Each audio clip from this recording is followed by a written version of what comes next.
promise, today we're going to talk about the strategies behind confident seven-figure asks. And if you're not there at the seven-figure ask, that's okay, because what I want to do is to help you navigate what might be your largest ask at a 5 or 6-figure level.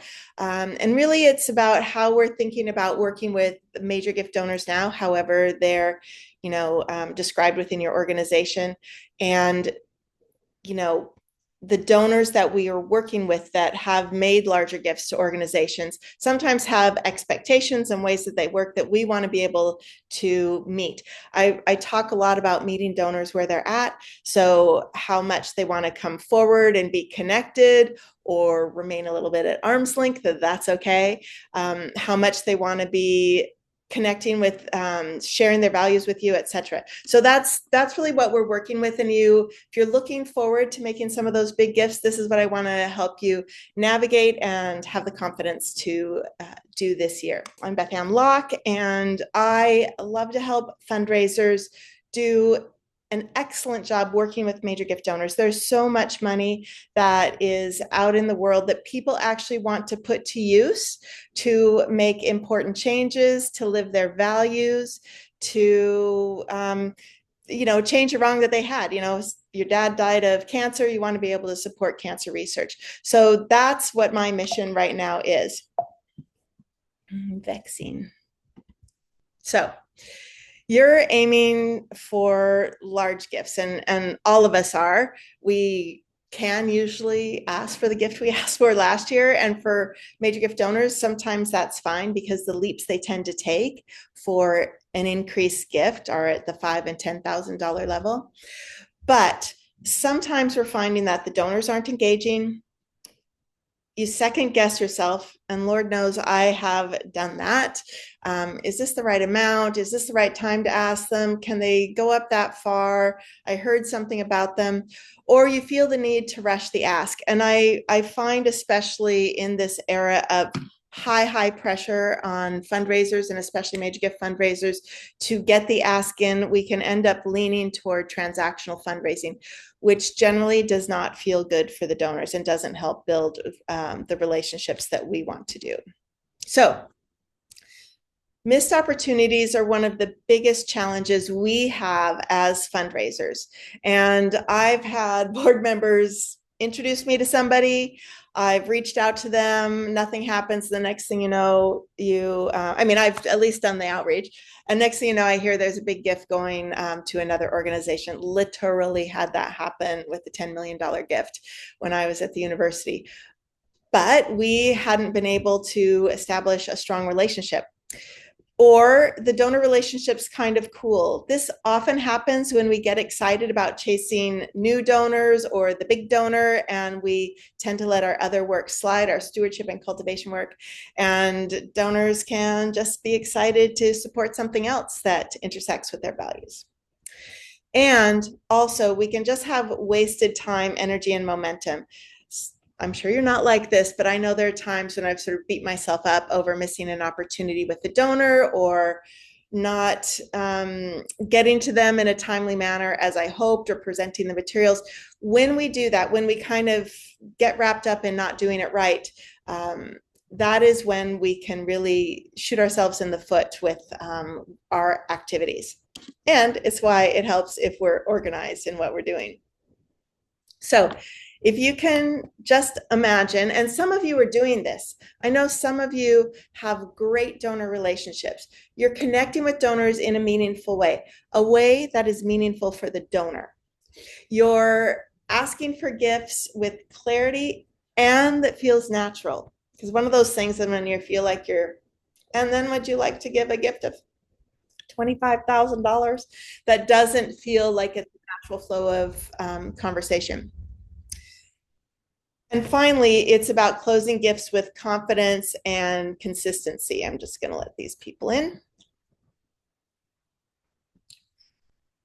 And welcome everybody who's just joined. And it's about closing gifts with confidence that you feel good about and that feels natural, but also you're doing it consistently. Many of us have those donors who are massive fans of what we do, and we know we can always close a gift with them. But we're talking about most of your donors working in that framework of consistency, clarity, and confidence. So before we get started, I'm just going to tell you about my bridge framework. A lot of us are used to the invite, cultivate, ask, steward circle that we do. And I have a different sort of framework that is really about and you can enter into the relationships in different spaces. It's about building connection. And that, yes, can be with a hello or receiving an introduction from a board member to a prospective donor. It's about building rapport, establishing or reestablishing. Sometimes when we haven't been in touch, even if we meant to for 6 months or more, we really need to reestablish not just the rapport with us, but with the mission of the organization, just reminding them about the difference they made or they have made. Inviting to action. That action can be, yes, inviting to an event, but it really can be inviting to come to a town hall or invite to watch a video that your founder made or invite to make a gift. Any of those are different kinds of invitation. And in inviting people, you're bringing them into the circle of the family of your supporters. Deepening the trust. There are always opportunities to deepen trust, and the opposite, to not deepen trust, but there's always opportunities to deepen trust. And so that's what I look to do with people I'm coaching. And guiding the conversation. You know, if you've ever had someone who's pivoted the conversation to something that you might not want to talk about or takes you off track, how do we guide that again? And then extending the relationship. How do we extend the relationship to others in the organization or our mission? So what I'm promising to cover today, we're going to have some examples of how to start conversations that spark engagement, and some examples about why, and some examples about what you can say. Asking questions that reveal donor motivations. I mean, I really believe that donors are living and giving to their values, and this is one of the most important things we could do. Motivations might also be their interests. It could actually be a motivation like, you know, I really want to get my name on the building, but that doesn't usually create a long-lasting relationship. And crafting personalized and values-aligned asks. So how are we going to do that? Start with curiosity. This is one of the things that I think we sometimes tend not to do, because we come to our conversations, whether on the phone or in person or virtually this way, with a mission. And we're thinking about how we're going to do the conversation, what we're asking. We have kind of a whole script that we're running in our minds. And to keep that happening well, we sometimes just want to drive the conversation instead of leaning in with curiosity about the donor. So this is one of the most important things, and to me, what can separate you from other fundraisers, especially for our major gift donors. Our major gift donors want to feel like partners in what they're doing. And you may have heard me say before, you know, they want to feel like they're on the front lines with your front lines people. Of course they're not, but they want to feel like they're really in there, leaning their shoulder into what's happening to make it happen. The other thing is, it's really easy to want to tell donors everything that you have to say. This is what I kind of call convincing, trying to convince the donor that yours is worthy, or, you know, there's a lot of nonprofits that they're giving to. You can see their name around town, or they've expressed that they give to 10 or more nonprofits.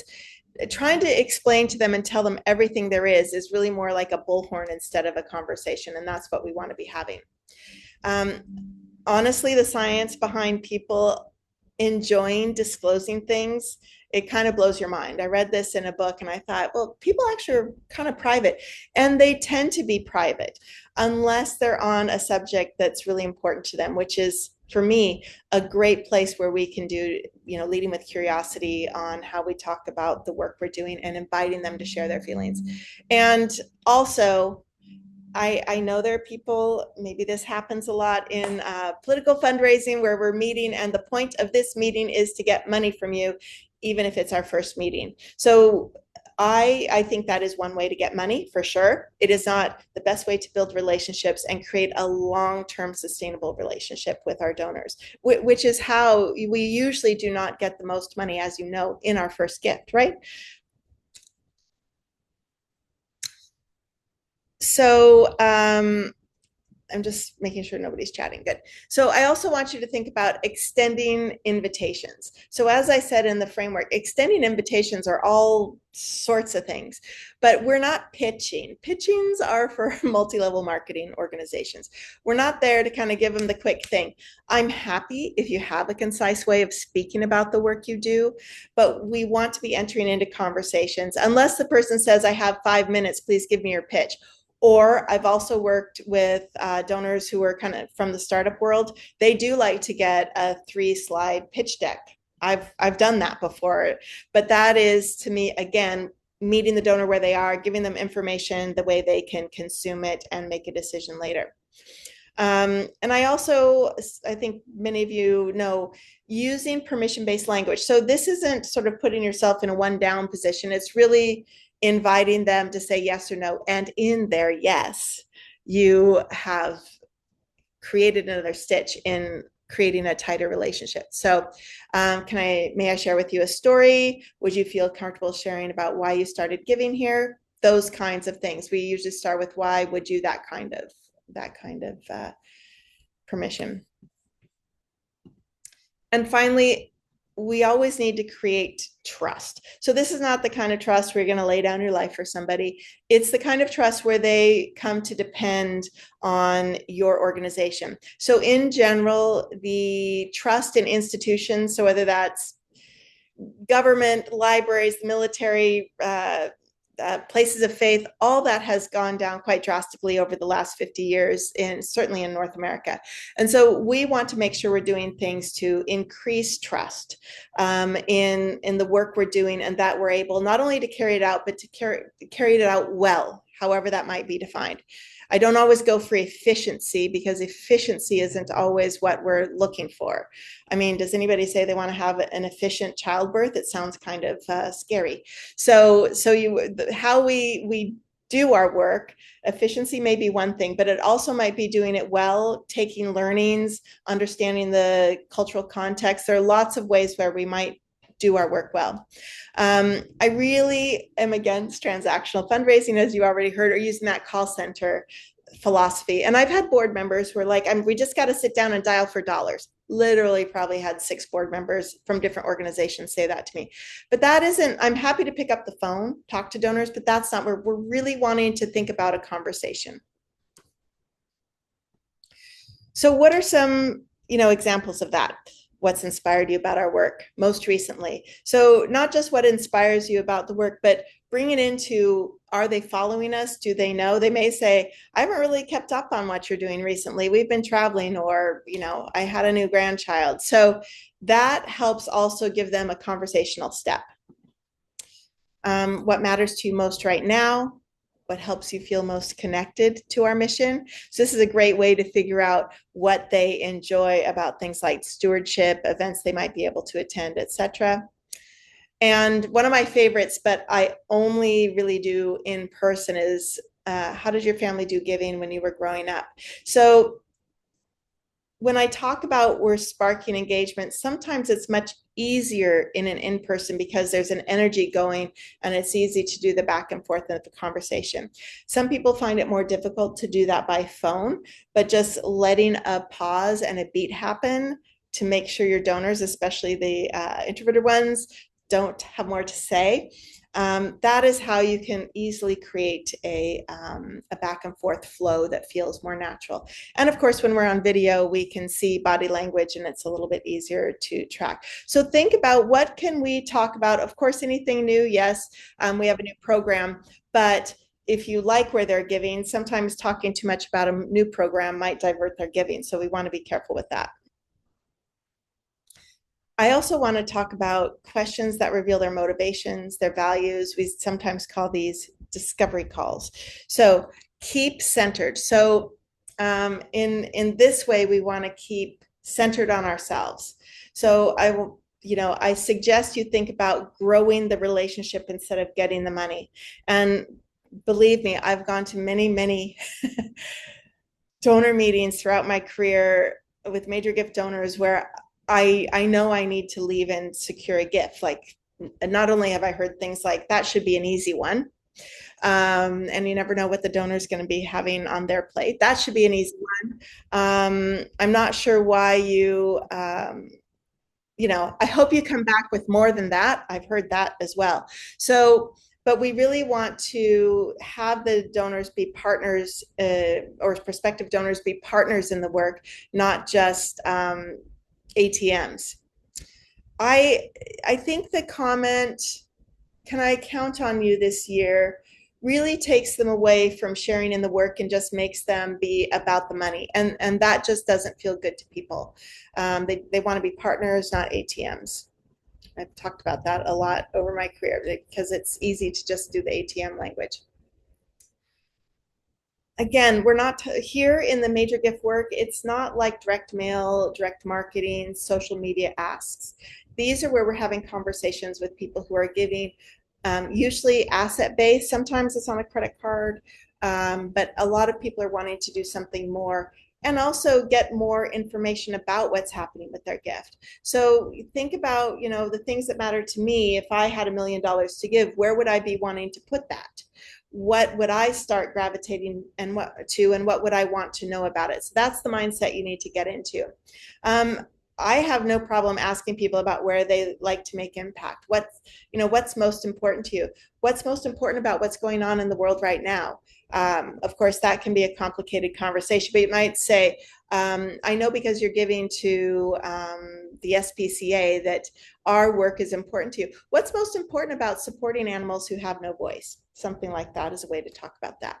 And donors, in case you don't know that, we strengthen our own personal identities with giving. So we have lots of identities. I might say I'm an American, I'm a mom, I'm a wife, I'm American living in Canada, I'm, all these different identities. I went to the University of Washington, that's another identity I have. And when you're working with donors, trying to understand which identities that they're leaning into that overlap with you. Easiest way is to, I care about making sure people have enough food to eat. If you're working in a food bank, that can be an easy one to draw out. But then what beyond that is most important to you? It can be about caring. It can be about feeding a whole family, not just, individuals, but making sure a family grows strong. And finally, just listening for signals. So this is another reason why listening and having a back and forth will get you farther, because you're starting to find the little piece of information that will help you craft a really good ask. So easy ones that I've done. How did you spend your summer? They may have just gone to their place at the lake. They may have been traveling to family members. They may have hosted something. You start to hear kind of what drives their interest. You can also say, what are you looking forward to for this fall? They might be having a big trip coming up, etc. You start to really understand both values and capacity, how they're using the resources that they have, time and money. And also readiness. So right now, one of the questions I like to use is, when would be a good time to talk about your gift for the fall, if they are typical fall givers? Or I know you've been a great supporter. I know you've been a great supporter for the last 7 or 8 years. Let's say you should, before you enter in a conversation, how many years they've been with your organization. Or I know you served on the board and have been a great supporter as well as a leader here. And would you like to talk about your year-end gift now? It sounds like you're going to be traveling a lot in October and November. These are good ways. You could also say, may I ask you? But these are good ways to start to get a conversation pin put in about talking about that, and also you helping them to make the conversation happen now so it doesn't get forgotten. Another thing I use as we get closer toward the end of the year, if they are end of year givers, is it your intention to make a gift this year? Usually people are going to say yes, or, oh, I forgot, or I've got a lot of things going on, but absolutely yes. When would be a great time to talk about it? I'm happy to chat now if that works for you, or we could set a meeting in the next few weeks. And you want to be as specific as possible, because then they can say, oh, the next few weeks won't work. How about next month? Then you can say, how about the second week of, what month are we in? Second week of October. So again, just what change in our community would you feel most proud to be a part of? It's an easy one. How did you start? By giving to the organization? Make sure that's not in the notes somewhere if you're new to the organization. I like this one. It's a little bit of flattery, but it's true. A lot of people who've been giving a long time feel really good about the changes that have happened over time. If they started giving 15 years ago, your organization has probably progressed. And although we get into this, I have to ask for gifts now mindset, you really can help them see the long view of, back when you were giving, from what I hear, we were just serving 2 schools at that time. And now we're actually serving this whole city with both elementary and middle schools, something like that. Give them some context. And which of our programs most resonates with you? Now, this is not as good if you're asking for unrestricted gifts because you don't want them to scurry off to do that, but to give to that program by itself. But it does help you understand of all the constellation of services that you do. And even if you have one purpose, you usually have several things that you're doing. Which of those resonates most with that person? So it's very easy and not wrong. If a major gift donor has stepped up their giving, or they've been giving for 2 years at a certain level, say $10,000 or 25, that we want them to give at that level again. We want to, what I call it is, we want to secure their giving at that level to make sure that it wasn't a blip, or if they've just gone up, that they're feeling comfortable at that level. That doesn't mean I would never ask for an increased gift, but that's why the listening is so important in case they've had some kind of wealth event. So that could be selling a business, an inheritance. Again, those things take a while for transactions. So just because it's happened doesn't mean they're going to be able or want to make a gift decision within the next 12 months. That is larger, but that helps you think about and strategize for following years. So I'm fine with asking for, the same gift, but if they've been giving for quite a few years at one level, the question is, how can we inspire them upwards, right? So one thing is, I don't confuse just giving statistics with sharing impact. They're quite different. Some people love to hear statistics. They're in a business where KPIs or just knowing how things are fluctuating are very important, and wanting stats, this over that, bigger, faster, etc. But one of the great things we can do is to show the total impact. If we have more kids who are able to graduate. Right now, one of the barriers we have is a financial barrier entering college, right? So let's just say that's the case. And you'd like to have more people being able to enter your local university, the one that you graduated from and you support. So we want to talk about not just what it will be to have more kids graduate. Not everybody graduates in 4 or 5 years, right? There's a graduation rate at universities and even high school that is important to track. But what will that be for the impact for the economy? And also, not everybody needs to go to university. I understand that. There are lots of, certificate-ready, high-paying jobs for people. But when you're thinking about that, it's not just about how many we got graduated, but what does that mean for our area? That means more people who can do X jobs. It means that, I hate to have this be, but more people who are able to support through taxes and through their community connections, more volunteering, more services that can happen, etc. So find out what those impacts are and how they align with what the prospective donor is thinking. Again, I'm always wanting to, how can I intersect our discussion with something that they've talked about as being important, impactful, or a value connection with that.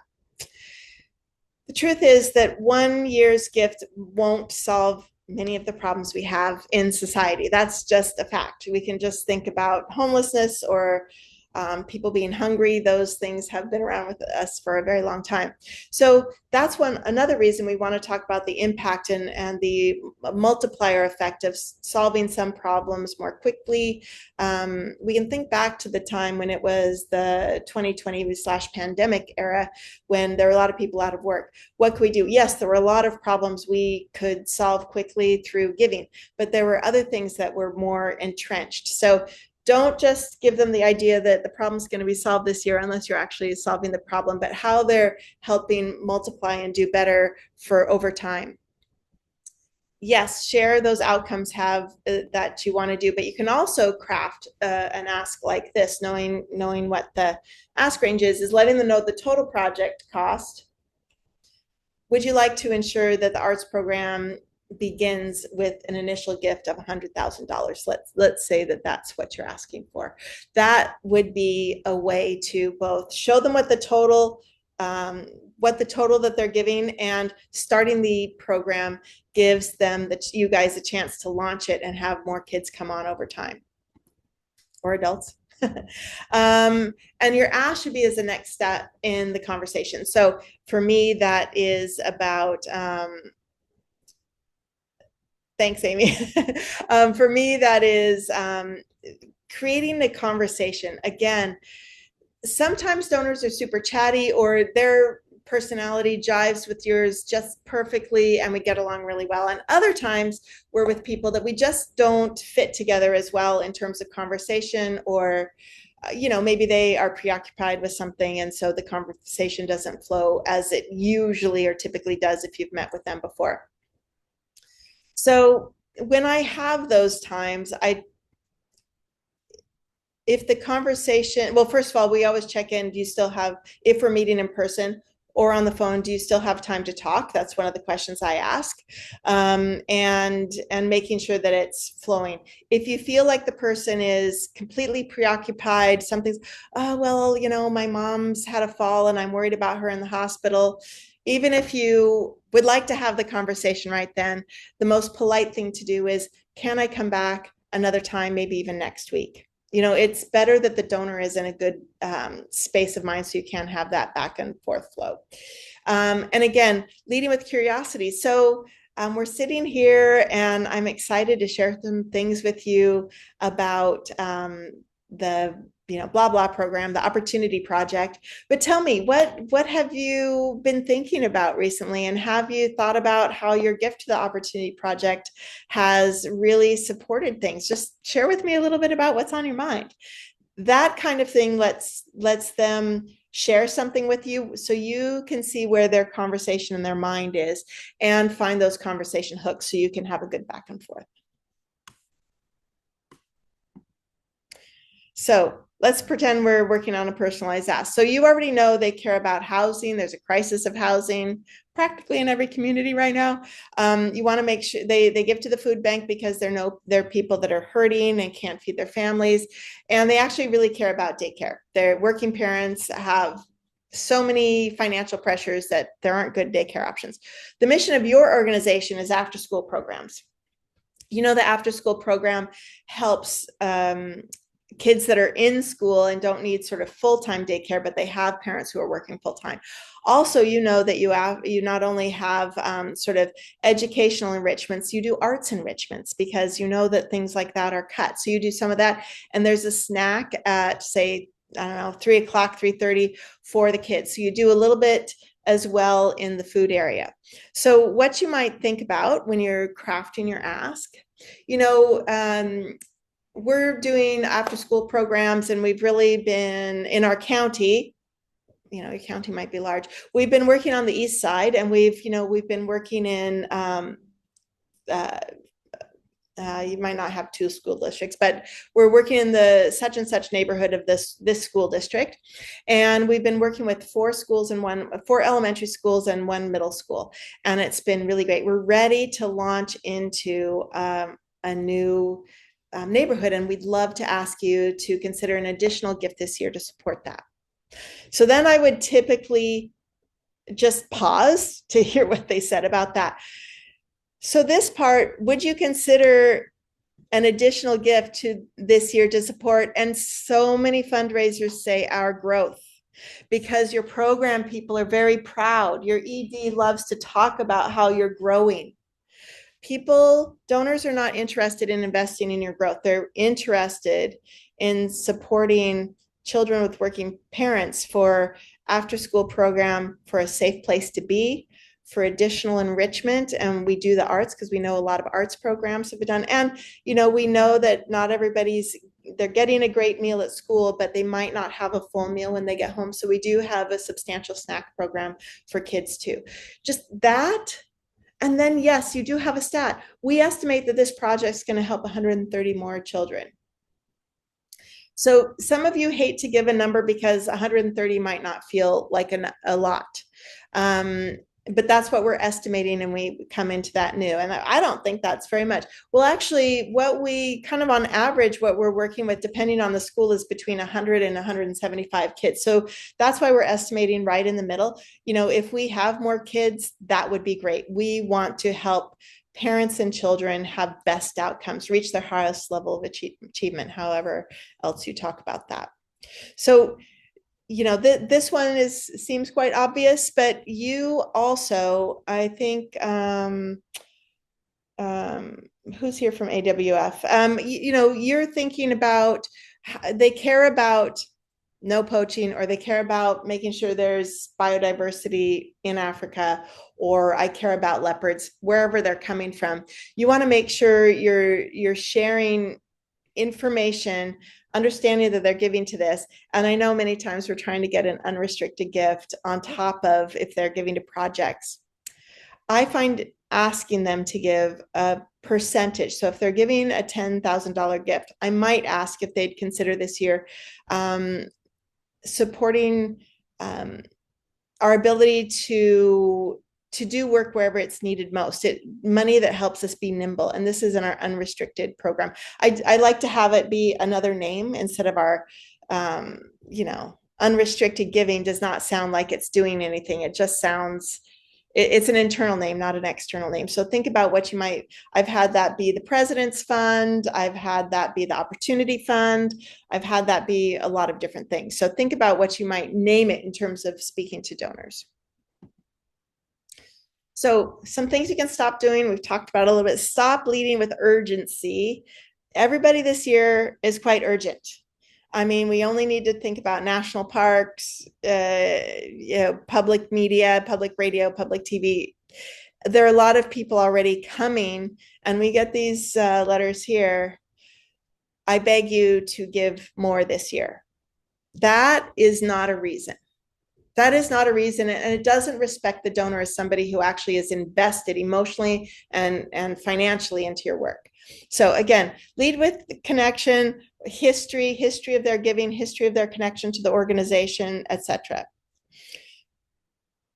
I know we have so many meetings and you just want to get the ask out. But we're just nervous and we want to get the ask out, so we make sure we say the number that we've never said before, 50,000. But starting with clarity, connection, listening, having those just connection conversations that we have is going to do so much more, and it's going to give you information that's going to help you when it's time to make the ask in that conversation or later. And finally, please don't apologize or hedge. Excuse me. I've been coaching somebody who doesn't like to say the number. She doesn't like to say the number. She just likes to say, would you consider a gift? And the person may well think about what they gave last year.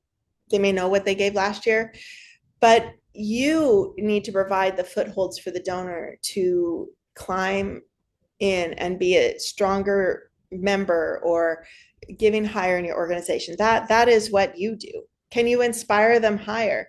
Can you, I'm sorry, but we lost some funding, and so I'm going to have to ask you. That is not the confidence that a donor wants to feel. I mean, if you want to see people leave an organization, have leadership that's in a crisis and hides or doesn't want to talk about it or runs deficit budgets every year because they can't get the money and they just don't inspire confidence from donors.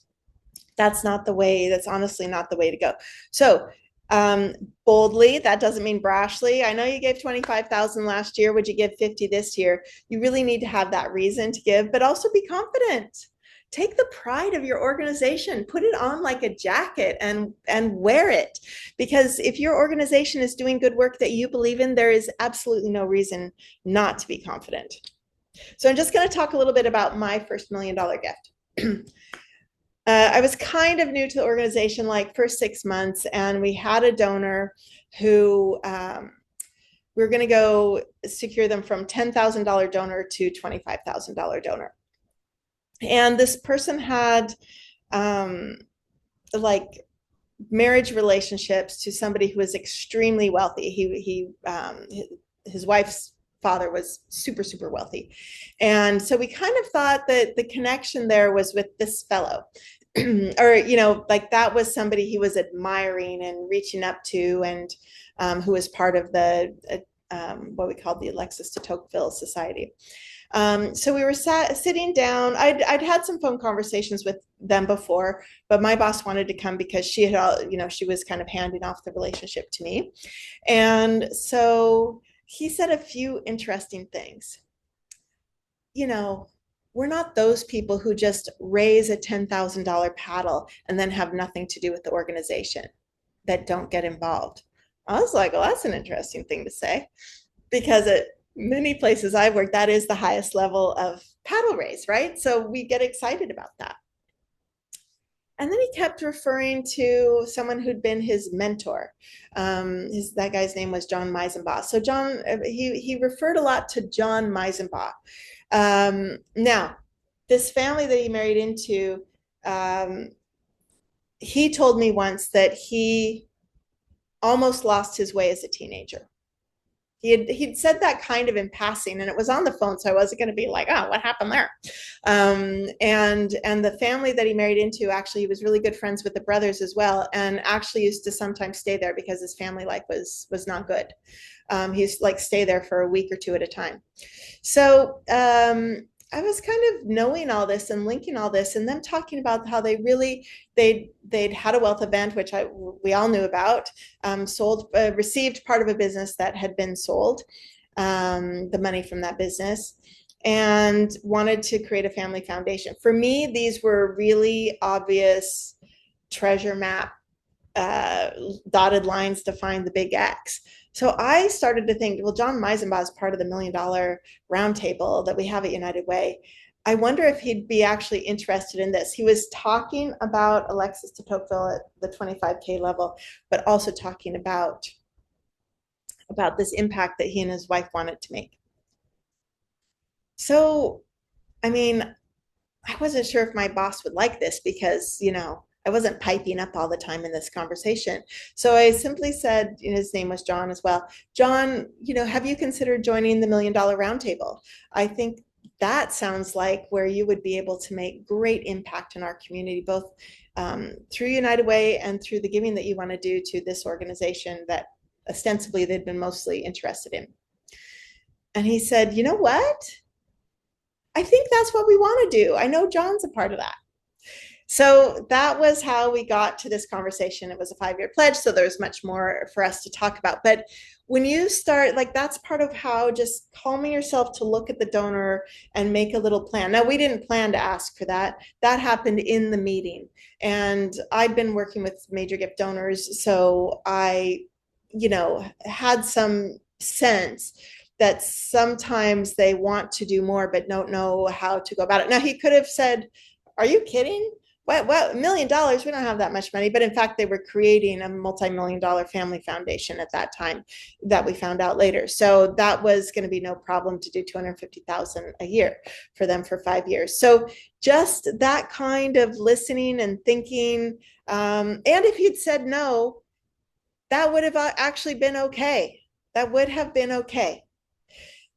We were still hoping to close a $25,000 gift. I'm sure we would have done that. So you also can't let your fear of not succeeding at a higher level always hold you back. So we had done a little practice about because we just talked about this guy named John, and again, we were talking a lot about his dad, Tom, or his father-in-law, Tom, and what Tom and his wife had done in the community, but we really hadn't had our ears open to who he really cared about. So, practice helps, accountability helps. So people hate role playing, but just talking through some of those conversations that you want to have, or how you think people might respond to your potential ask, the way you're crafting is so important. Also, if you want predictable results, you actually have to kind of be a little disciplined in your ask. I'm a person who likes to go on their gut, but I need to think about what I'm doing, because it's about working with that donor and what we know about them, not just about how I'm going to wing it and do an excellent job every time. So this is why right now I'm opening a new program called Major Gift Catalyst, because I know we can catalyze people's giving through better asking, better crafting, and better cultivation and stewardship. So in this group program, what you would get is we're working for 6 months together. So we'll be working October, November, December, yes. And then for the first 3 months of the next year, we'll be having, first of all, I'm going to do this portfolio review, which so very helpful, working through top 10, next 20, and however we can get through after that, making plans, finding the timing of your ask and what the ask range is going to be and what it's for. We'll have monthly group coaching calls that are going to be like this on Zoom, and you can ask questions, you can get aha moments from other people, but we're also having one-on-one, because I know people like to ask, but that's nice that all those people are doing, but here are my specific challenges, or I want to talk a lot about this donor and I want to use their full name and I don't want to do that in the group coaching, which is fine. I'm always happy to be your champion and supporter and help you find the ways to connect the donor and then close the gifts. I've also got fundraising resources that you can use. I'm really great at the donor scripts, and we're going to have a self-paced course within this where you can kind of learn some of the other principles that you can use, which you may know, but also there may be some fresh practices for you to try on. So yes, it's a 6-month program. I'm having a discount for paying in full. That comes out if you're wanting to invest in yourself, $450 a month. It starts October 8th. But if you join today, hope Jen won't be mad at me, but if you join today, if you're ready to do that kind of investment, it'd be $350 for 6 months, or your organization can pay that over the 6 months or pay in full. The $350 is much less than paying the $2,400, but it's that plus a little bit of tax that you have to pay, and you'll get all this. So if you're interested in having kind of a one-to-one coach without the higher cost of working with me, I would love to have you think about coming in. Here's what I want you to achieve: better asks. So that can be just you feeling more confident, but it can also be more well-crafted asks for each donor. And yes, I know you might have some donors who've been giving for a donkey's age at the X level. This is a time for you to think about, how am I going to inspire them upwards?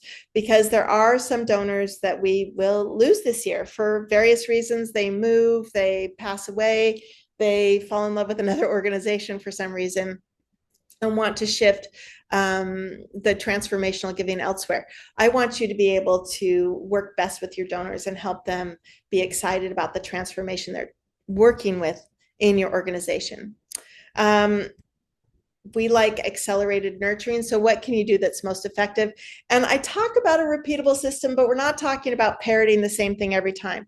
We're working with individuals as individuals, because it matters to them that they feel like they're one in a million instead of one of a million, right? We don't want them to just feel like we're doing Costco bulk asking. So, and also getting over the fear of asking for that biggest gift, whatever that biggest gift that you haven't done yet, can sometimes be scary to say. I mean, I was kind of shocked. Asked this guy if he'd want to join the $1 Million Roundtable, but my impulse was correct. And it felt great, I'll be honest with you. So I thought we'd just have some time for some Q&A. What time is it? I can't tell. It's 12:18. So I promise to get you out in 45 minutes. But if you'd like to stay, I'm going to stop this And what we'll do is if you want to do a little hot seat coaching, where is it? You can just let me know your name. I can see it perhaps on Zoom, a little bit about your nonprofit mission and what you're feeling challenged about. If you want to be in touch, you can just take a screenshot of this, or maybe you can just reply to the emails you've received. And Jen, can you put the link to the Major Gift Catalyst in? I might be able to find it. I'm just going to stop share right. So does anybody want some inspiration or have any questions, some real questions? Amy, how are you? Good, Beth Ann. How are you? Good, good. Thank you so much for this opportunity. I love Beth Ann. I just finished Major Gibbs training with her over the summer and spring. It was great. We have a donor she's not our donor yet. But I'm at the Arts Foundation of Cape Cod, and this family has a beautiful summer home on the Cape. Yeah. And they have recently, in the last 2 years, made some very large donations, one at our hospital and one at a museum in the six figures. And everyone in the nonprofit were like, who is that? So I brainstormed like crazy to try to find out who do we know to make an introduction. Where And the linkages. Julie, who's my ID, did bump into her and met her at another event and offered to be in our podcast. The woman loved that idea because she's involved with the arts. Yeah. And this woman has gone radio silent. So I don't think it's anything to do with us. I know it's not. She's just Radio busy. silent with you, or do you know from other organizations too? I don't know about other organizations. I think it's just, I just think, she was all excited and flattered to be in a podcast. We thought that would be a good way to just start a conversation and When was the podcast? When was it recorded? We haven't recorded it yet. We would invite her to be interviewed, so she's gone radio silent before the podcast. Right. I mean, we were trying to reach out to say, let's land on a date, let's get together. The summer's busy. And she's yes. And then we even bumped into her at another event. She said, I want to do it, but she's just all over the place. So any suggestions or ideas to really, it's like herding a cat. Yes. I want all the money. So the first thing you might do, well, first of all, did you guys, did you see her before Labor Day or after Labor Day? There's that whole thing before. So she's still in town though, or she lives in town? It's her summer place. Not live in town, and that window is closed, or if it isn't, it's soon to be, I'm sure. Okay. So she's gonna move to go back to whatever rainy town she lives in or not. Right. Yeah. And so in asking her to set a date for the podcast is slightly different than saying, we can't wait to share the story of your love of the arts on the podcast. And does the middle of October, would that work for you? So again, I'm all about let's narrow it down. So who knows if is she quite a bit older? Does she have kids in college, or you don't? Her kids are not quite a bit. I would say she's probably in her late 60s, probably late 60s. So what you're trying to ferret out is she about to go traveling? Has something you want to, without asking, has something happened? You want to understand that.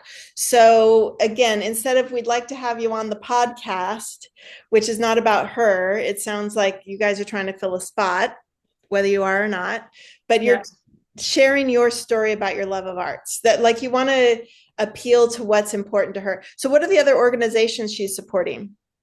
Cape Cod Healthcare, which is our local hospital, and Heritage Museums and Gardens. They built a welcome center in this $6 million.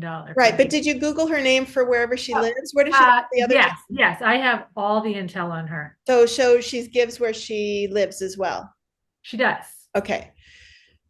So it could be a message like, it's so nutty when the season ends at Cape Cod. I know we've reached out and you've probably just been swamped with everything there is to do before is there a closing thing that happens there, like the last gala or something, before the Columbus Day. Yeah. Okay. All right. Before Columbus Day. So Columbus Day is in October. It's usually October 11th, right? So you actually, you think she's going to be there till Columbus Day?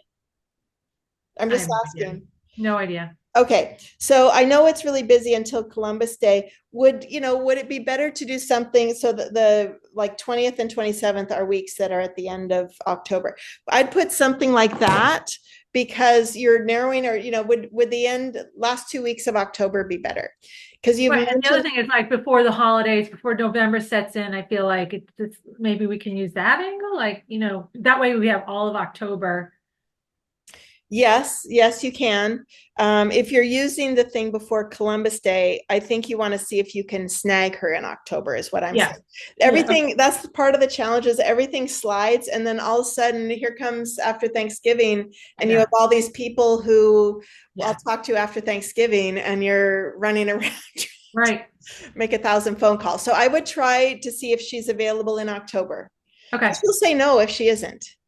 But you Right. But at kind of least she's back conversing with us. Okay. That's a great Well, you idea. need to create a conversation hook that is going to make her feel like she needs to respond. So, one, um, it's great to see you at the blah blah. Two, I know it's so nutty as the summer winds down at the Cape, or is that Yeah. what we call it, the Cape? On And the and we'd still really love to share your passion for the arts. You want to hone in on that part because yes, she's giving to other things, but she's expressed that. And then it's Julie that's going to send the email, right? Yeah. Yeah. And then because she's now going to be the intermediary between who really does the podcast. But would working on the podcast, could we find a time at the end of October? See, if she says no, that won't work, then you will be forced into November. But I think you want to see if you can get her in Yeah. October. I agree. And I would give her like the week of the 20th or the 27th, or the whatever, 20 minus the 13th or the 20th. Would those work for you? Now, we know that Columbus Day, aka what's it called? Anyways, Oh, Indigenous okay, Peoples yeah. Day. So that she's going to have that day quote off. It'll be a national holiday. So you want to kind of that week, later that week, or the following week. Try Okay. to narrow her down into a little bit so that she can say A or nay. That's what you really want. All right. We'll report back. The other thing is, I know you guys have some art creation, and you have a supported artist. She probably knows about that, but you could forward the last one that you guys, it's not an artist in residence, but it's something like that. You got, is it a prize you give, something like that? Artist of the Year. Yeah. So you might just send along some snippet of that, who won the whatever, whenever the last award was. I can't remember if it's spring or fall, but Yeah. It was this spring. Yep. yeah, you in a separate email. Oh, One idea, one email is kind of what you want. Do not overload the email. People are reading them on phones. right. Concise, if we can.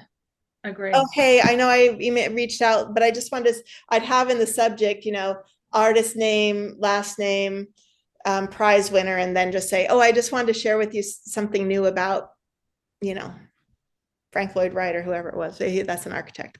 Right. Gordon Smith here in Vancouver. So, all right. Okay. Yeah. So one thing per email, but go toward the art, the heart of the art. Got it. Yeah. Thank you. Anybody else? Oh, this is gold. And this might not be an appropriate question for now, and Okay. that's fine if that's the case. But my agency is a domestic violence and sexual assault program, and we just completed a 11.5 million capital campaign. And now I have the task, which I've never done before, of how do I re-engage most of the higher donors or also our major gift donors, and it's time to re-engage them with their annual giving. And is there any best practice or way to have that conversation happen where I'm not being expecting them to be an ATM? So it's always good, and you may or may not have done this at the time, to make a combined ask when you do the campaign ask. So I know you just finished a quote campaign, but what did you actually build or do with that money? Because that's how you want to talk about it. Well, we're building it right now. So Okay. So we're building a new shelter. it's 20 transitional housing apartments and a client service center. And then Great. our building now will be a – early learning center. Great. So there's, 20. so the giving is the giving they've done in the past for the services that you were doing, and now you're going to be able to expand or make better the way you're serving the clients, right? So, I mean, one of the little obvious ones is that would be great is as you guys build, maybe at least once a month, to have somebody stand in the same place to take a picture. Oh, that's cute. Okay. Yes, because you can use that over time and at the completion of the building. Now, is this tedious? Yes, it is. It's very tedious. Maybe, but enlist some of your colleagues, but if they can go at least stand, it might not be the exact same place, because also you need to have it away from the building, because the hard hat people do not like you getting too close. I could literally take that picture from my window because they're Oh, building right perfect. behind me. So that would work. Oh, that's perfect. So over time, you're gonna have that. That does not mean I want you to use that picture every month when you're email. That's not what I'm saying. But over time, like, here's what's happened in a year. Because most donors know, first of all, now it's kind of nutty trying to build things. The costs are going up. It's hard to find labor sometimes to do that. Certainly around where I live, it's practically impossible. So you can do that. So what is going to happen, like what's going to happen and how you're talking about it. So that is, you know, these, now that we're going to have this transitional housing, that means women, I'm making this up, you'll have to use your own language. You'll be able to have greater safety, and women are going to be able to, women and their families are going to be able to rebuild their lives in a safe, sheltered environment before they're ready to step out. Ready might not be the right word. You might have a better word that you use, but before they're stable enough or been supported enough to be able to step out on their own into more typical housing. So something like that. So one thing you guys already have a plan. Let's say, well, there's two things. Have you guys raised the money for everything on the inside the walls? So, okay.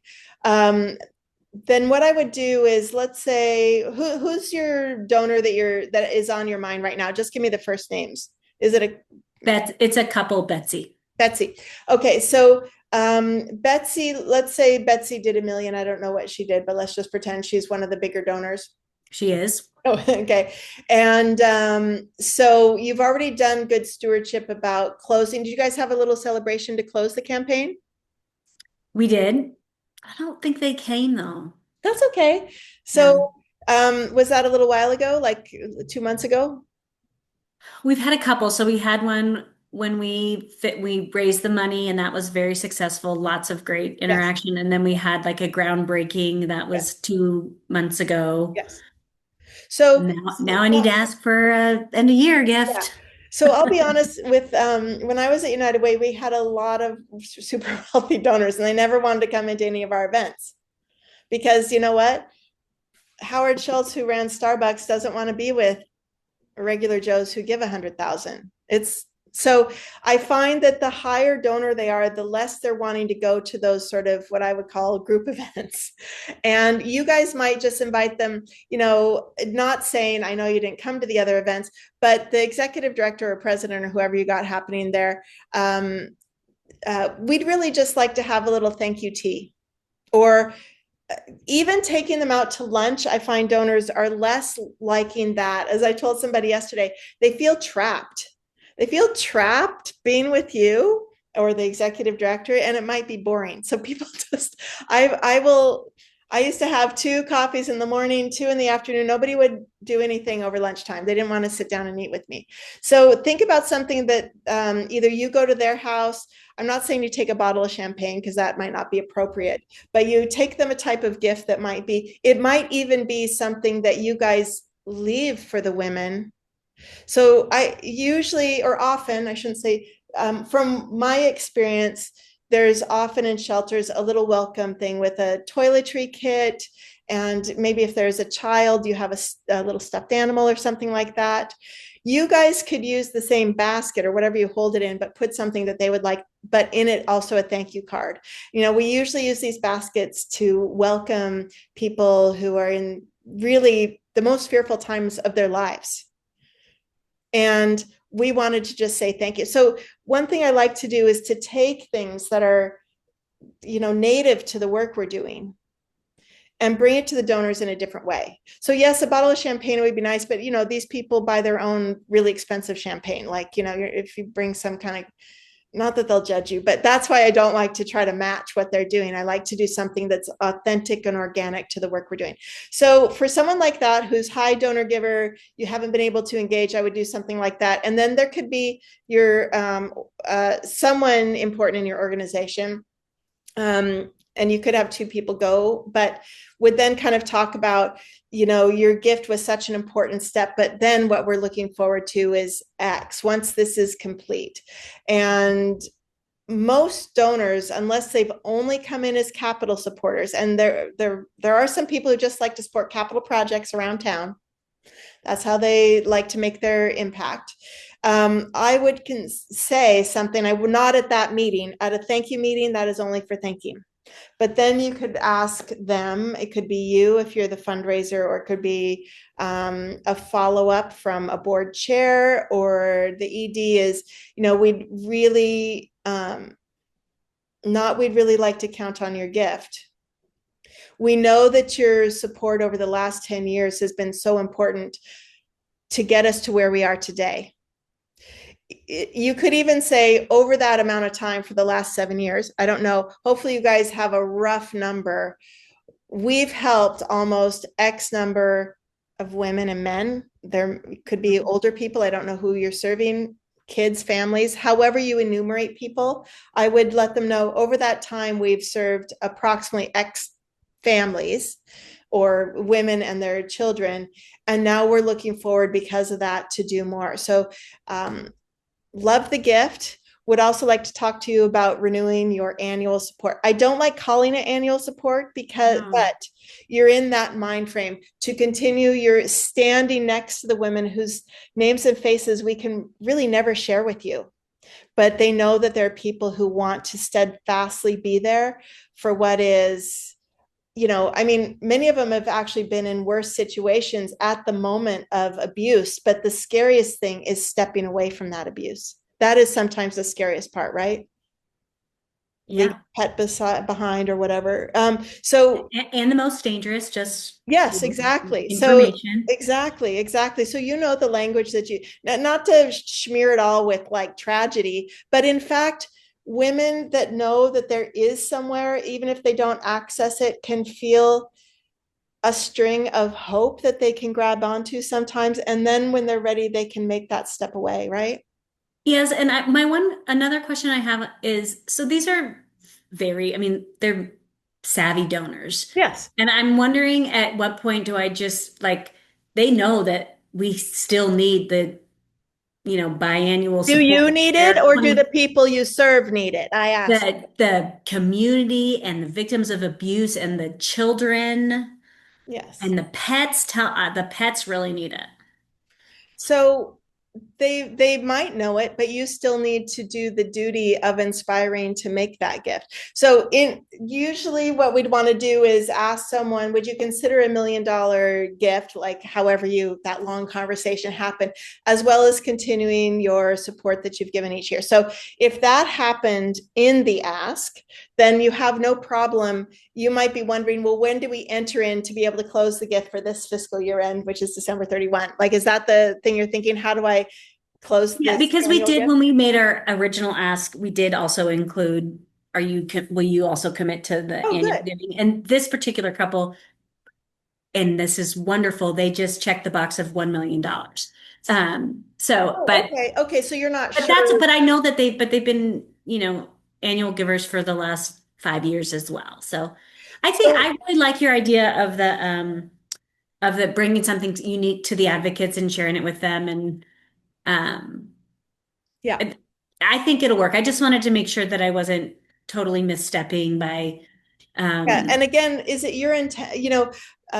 Betsy, Betsy and Bob or whatever. Maybe it's two Betsys. That is who it is, actually. That's very interesting. Betsy and Bob, would you, just a second, I lost it for a second. Are you intending to continue your support, and can we count on it? But would you like to talk about a gift if they usually make it in December, I would say a December gift. If they usually transact it in November, say around Thanksgiving, would you like to talk about your the typical gift that I know you've given with, a full heart each November? I use that kind of language a lot, unless I'm working with like attorneys and accountants, but you need to use something that's authentic to your organization and to you. But that's how I would do it, just your intention. Okay. It gives them a chance to say yes. That's another thing I love is how can I, like, if I have a conversation and maybe it didn't go the way, or they need to think about it. Usually it's like we need to go away and think about it. I usually try to say something that they can have a yes. Great, can I circle back to you in 2 weeks or a month? Like, yes, or no, how about give us a month? So I try to have some little thing, can I send you something about one of our upcoming events that's in a couple months? Yes. So I like to kind of end on a yes if I can. Okay. Thank you. Yeah, you're welcome. Anybody else? Don't be shy. But also maybe you want to get lunch or some other thing. What is it? I actually have one. Yes. I have a donor who has been on again, off again. We had a major leadership transition 5 years ago. So Yes. Everything was horrible. We lost her entirely. We've sort of won her back. She gave us $20,000 last year. Previous largest gift was $50,000. And I was leading up to an ask on a Saturday call, which she like an early morning Saturday call, which is the only thing she could do. She's going to Milan to start a luxury clothing company. Anyway, as we do. Oh my gosh, as we do. So she was like, I got right up to the ask. I was at the doorstep, and then she was like, P.S. I hate your branding. Okay. Like, I hate it. It annoys me. It vexes me is the word that she used. I hate the colors. They're dead colors. And then she gave me a very, very, very, like a 30-minute speech about how much our branding sucks. And I was like, okay, I listened, and perhaps I listened too carefully. I feel like we just kind of went down a rabbit hole. And I just took her input so that she felt heard, essentially. And I was like, okay, so there's real capacity questions here, because there are real things that need to happen to our website so that it doesn't entirely crash and burn in 10 minutes. So, and those things are my priorities, which she understood. Yes. But derailed the ask entirely, and I no longer want to ask her to fund our website changes because she's going to demand a full rebranding, which I don't A, want, and B, have any staff time to do. Like, that's not a real thing. We're a very lean team right now. Right. So I am considering restructuring an ask right now, or we are talking about making a totally different proposal to her than I talked with her about. That has to do with a relationship that we're building with Erewhon. Yes. In Los Angeles, which is her most favorite store in the world. Yes. So, like, I don't want her to feel like bait and switched. And I guess what we're leaning toward right now is like, is it appropriate for me to send her an email that basically says like, I'm not wording this very well, but like, we don't have the staff time to do all of that. I would love to do that. Before you do that, I want this to be, if she had told you she thought those glasses were crap and she didn't like the way you dressed, the colors didn't suit, how would you have responded there? You would not have felt a need to go, I hope you wouldn't have felt the need to go buy new clothes, right? Right. And I want you to consider that this is a woman who either knows fashion, is fashionable. She was regurgitating her expertise to you, which could have easily also been about, people just love, she probably did it with good intentions in her mind and sharing expertise. So I find donors like to share their expertise. So when I worked in Seattle, I had a lot of Microsoft donors who really know how to run nonprofits. I'm going to tell you right now, because they've, coded, run some department, right? So when you do not have to change everything, I think, is it your fear that now if you don't change it, she will not give you money? Is that your feeling? Yeah, my feeling is that she may still, but that I'm going to have to, if it's anything to do with the website, she's going to want, she clarified this, that she will want to eyeball it and yay or nay. I can tell you in 30 seconds. Wait. Is she supporting the website update? That's what we had been planning on asking her Oh, for oh, a you came. circuitous reason. Yeah. Oh. Uh-huh. So the Yeah. previous conversations had been kind of like in the technology/website area. And then she had enough time to think about how she would help you. So two things you can do. Whatever budget you had, let's just say it was a $300,000 budget. Is that what you were thinking before to do whatever update? Is it migrating? Is it making it better? What is happening with your website? It was mostly just to make it a little bit more user friendly, and we have to update the whole back end in the most boring way you can think of. Like it's not No, super, you mean in the way to help it be more effective, not the most to boring. make Yeah. well, the Yes. big thing that needs to happen is we need to move from PHP 7 to 8. So dull, not a fun story. So we made it instead about updating our scorecards, which everybody agrees don't work very well. But then Yeah. that made her say, "You need an app," which I'm Yeah. like, Yeah. So I would figure out what it would cost to hire two people to do this for 8 months or 9 months. Like, give her the full proposal. Don't give her your budget. Hire two people at $75,000, $100,000 a year to do it. In the proposal, you're not going to hire them unless you get the money. I'm saying you can still do that proposal. I understand she shouldn't. This is the thing. Donors don't get to say, I don't like the way the therapy you're doing. I like Freudian therapy or something. Okay, yeah, jump off. Don't worry. I want you to use Freudian therapy with the young people you're helping. Well, that's nice. I'm glad Freudian therapy helped you. What we're using now is, CBT or whatever kind of therapy is we're finding from a scientific level. So I want you to take that kind of thinking around this. Let's just call her Janice. I don't know what her real name is. Janice, I did take to heart what you said. One thing is, we do have an internal committee. If you have one, you can quickly strike one. That includes, you have a chief or the equivalent of like a chief marketing officer, whoever the marketing person is. Your CT, I know you guys are small, so you don't have this chief that, but you know what I mean. Chief technology, the person who's doing the tech, the person who's doing the marketing, branding, whomever, somebody from the board, and maybe the ED, because she may have really good ideas.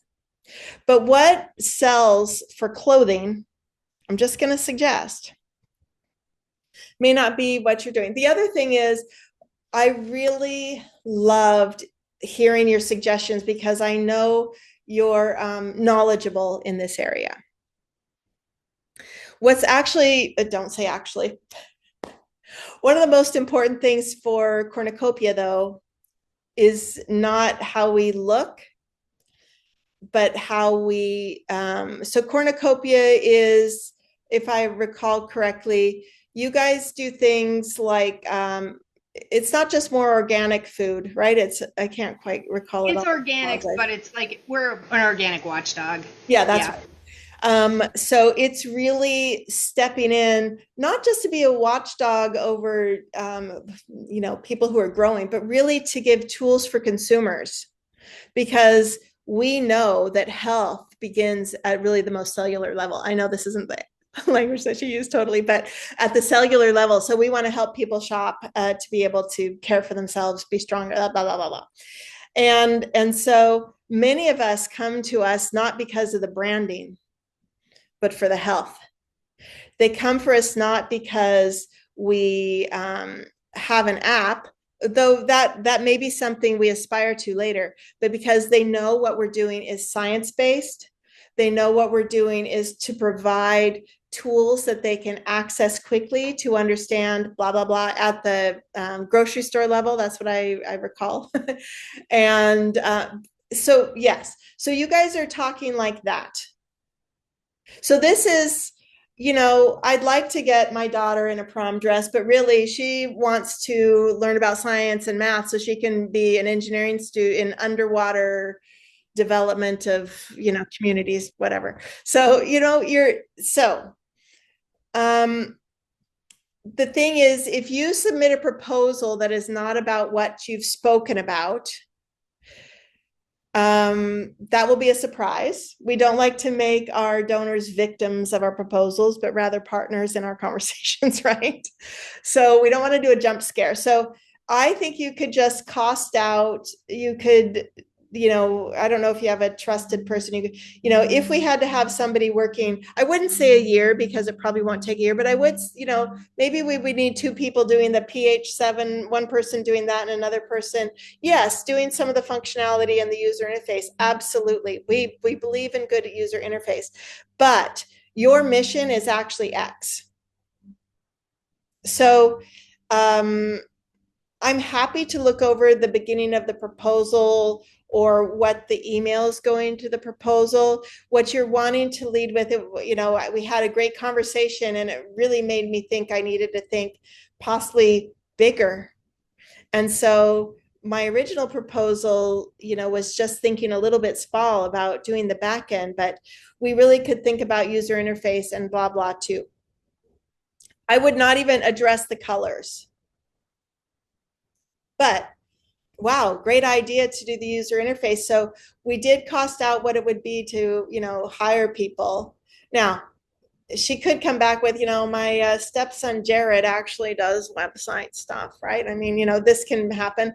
So it's like, no, we definitely don't like, what we want to do is to pay professionals a living wage. I love saying that. We like to pay professionals a living wage to do the work and where there's accountability. You could say, you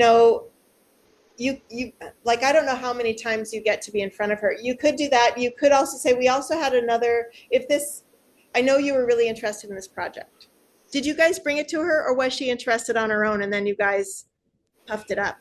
Yeah, she helped to do something. She upgraded our scorecards in the past. Oh, okay. And so it was kind of like we know that you care about this. I can't wait to be helpful with my expertise. So we're going to learn how to make mayonnaise from scratch, right? It's like that.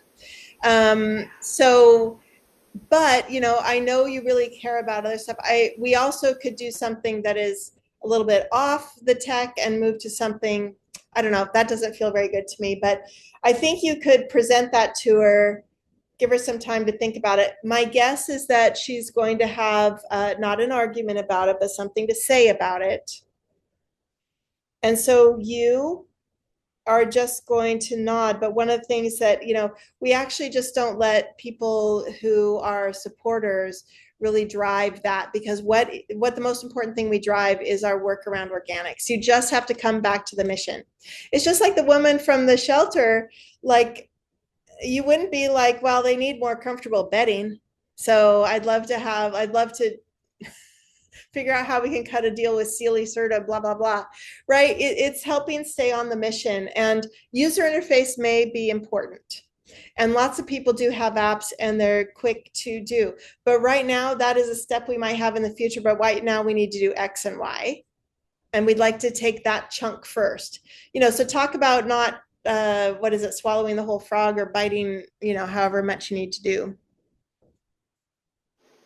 Okay, don't get into our expertise isn't that, because she will then want to put experts that she knows in front of you. So she has already tried that, despite me, like with me saying I'm happy with who we're working with. She was like, well, I'm not. I hate their website. I hate your web designer's website, even though they've built some really gorgeous other sites. Like she's beyond caring now. She thinks their site is ugly, so it's all like, you need somebody else. And I'm like, oh my God, you don't know how many hours I've put into this already.